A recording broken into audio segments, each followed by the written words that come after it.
Jornal da Cidade. Entrevista. Série Setembro Amarelo. O Setembro Amarelo é uma campanha brasileira de conscientização da população a respeito da prevenção do suicídio.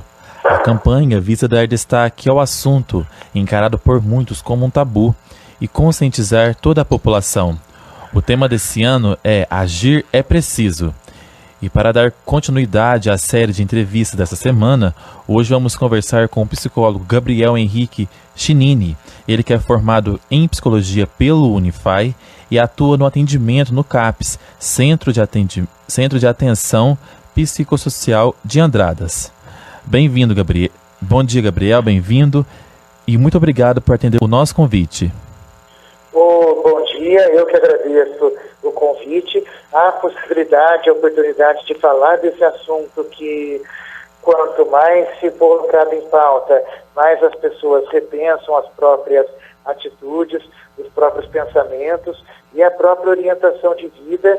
E também nós, pessoas que convivemos com aquelas pessoas em ideação suicida, repensamos o modo como lidar com elas, né? Livre de preconceitos, livre de qualquer forma de discriminação ou rejeição. Obrigado você, Gabriel.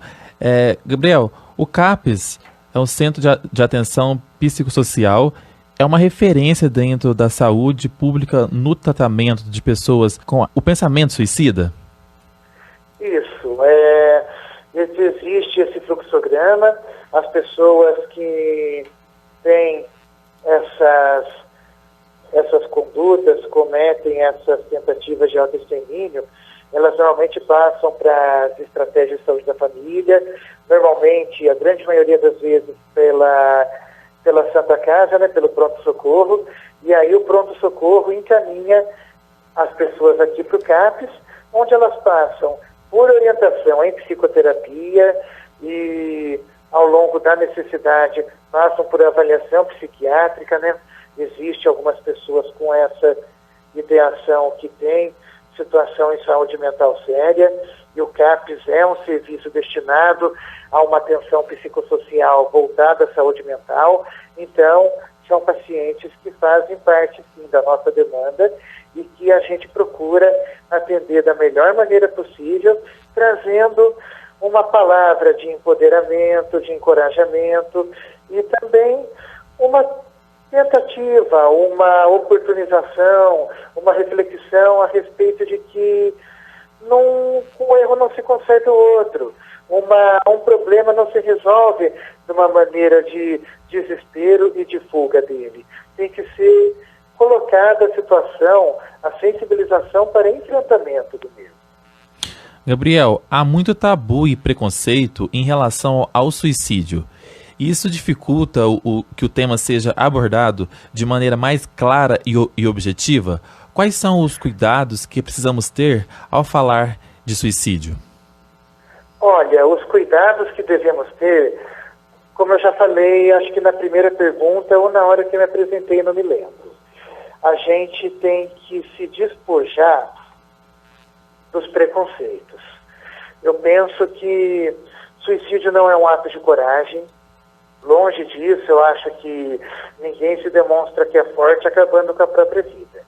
Não é um ato também de covardia, porque são problemas que acometem as pessoas que têm essa ideação, problemas sérios, problemas que a pessoa não vê outra forma de solução, porque ela acredita que já tentou várias coisas, que já deu vários murros em ponta de faca, que já brigou com quem tinha que brigar e não resolveu, e aí ela parte para esse desespero, muito sensibilizada com algumas palavras de incentivo, que ela leva como incentivo, a visão de alguns objetos, a visão de alguns medicamentos, que ela consegue de diversas formas, né? Às vezes algum parente, algum amigo tenta, na ânsia de ajudar, acaba deixando alguns remédios assim que ele ia largar abandonado para essa pessoa. A pessoa vai desesperadamente, toma uma grande quantidade e aí sabe-se lá o que vai acontecer, né?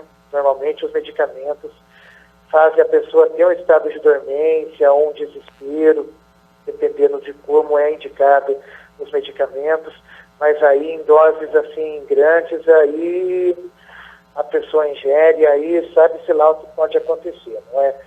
Então não é uma coragem, não é uma covardia. A ideação suicida é uma ideação de desespero.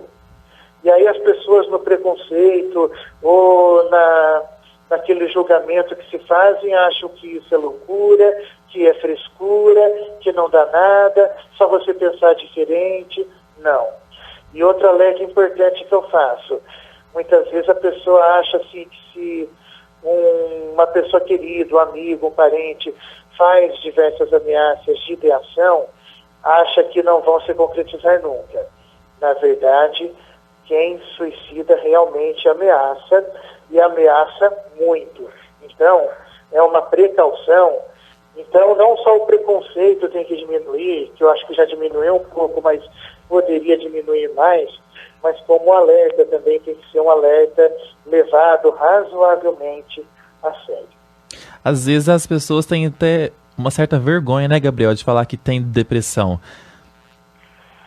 Na verdade, vergonha. Algumas pessoas têm iniciativa de perceber como elas são, de perceber o que está acontecendo realmente com elas, de perceber como que elas estão lidando com os problemas, e como não conseguem lidar, elas se demonstram de diversas maneiras.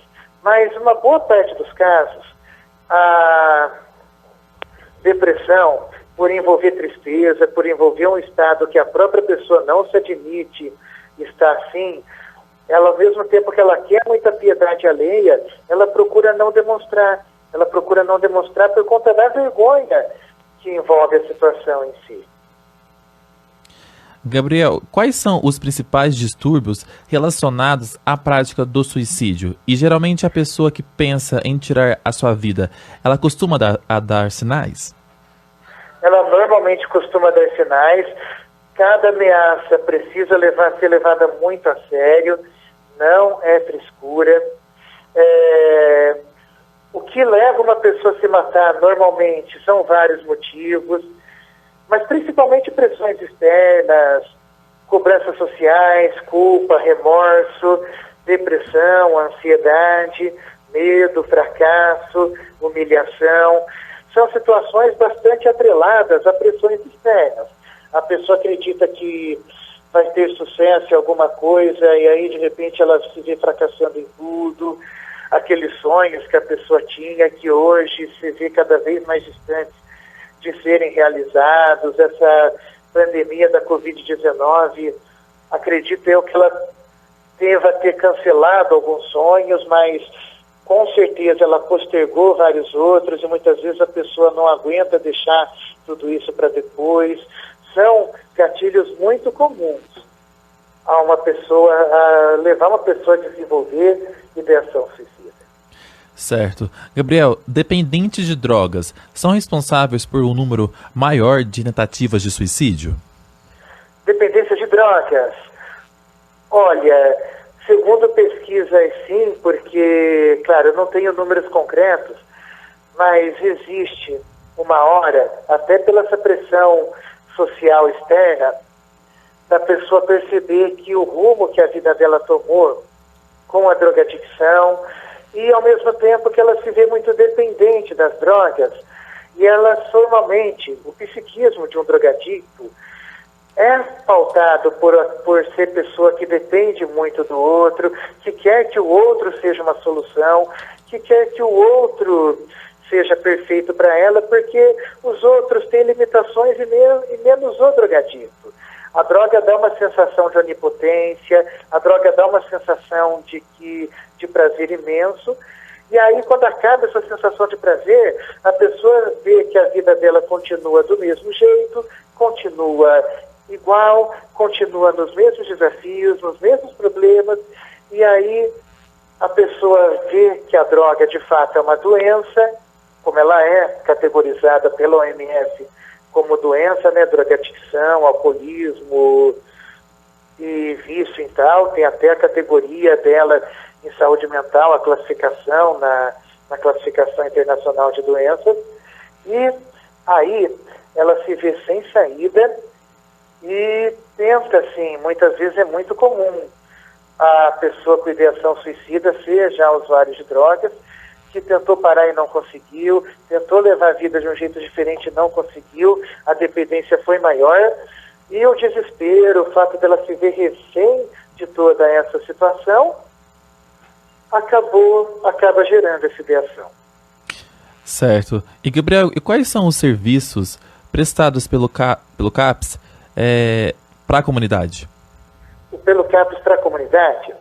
Além, eu já mencionei nas perguntas anteriores a respeito do paciente em ideação suicida, né? Ele normalmente passa por um acolhimento feito por algum técnico de referência, ele é encaminhado para mim, psicólogo, para mim desenvolver um trabalho de psicoterapia, visando aquelas coisas como eu já falei, empoderamento, reflexão, revisão de vida, encorajamento para mudar o modo de pensar, as atitudes.